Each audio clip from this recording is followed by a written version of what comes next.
Audio Jungle. Audio Jungle. Audio Jungle.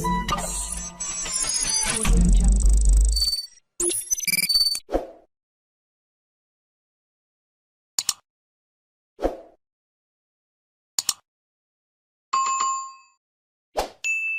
Salam sama gars yi daal leen ak jàmm sama chaîne YouTube bi ci vidéo bi nag dama leen a bëggoon man nan ngeen def ba changer seen mot de passe administrateur. Mot de passe administrateur mooy lan mooy mot de passe bi nga xam ne moom moo lay permettre nga am accès ci interface de configuration bi.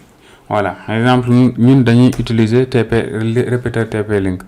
Voilà mot de passe bi la ñuy jéem a changer. Voilà par défaut man sama mot de passe bi mu koy configurer lii la woon léegi nag mën nga koo changer à tout moment.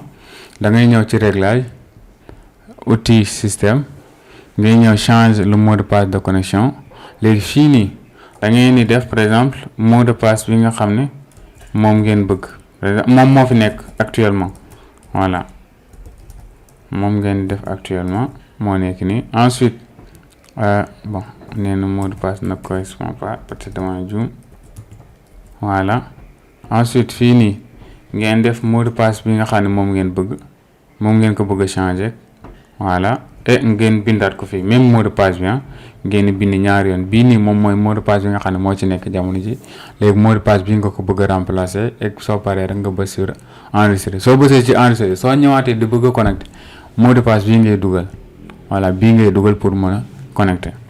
waa kay jaa ngeen jëf sama gars yi ñu ngi yemale fii vidéo fekkee vidéo bi neex na la maa ngi ñaan ngeen partager abonné jaa ngeen jëf.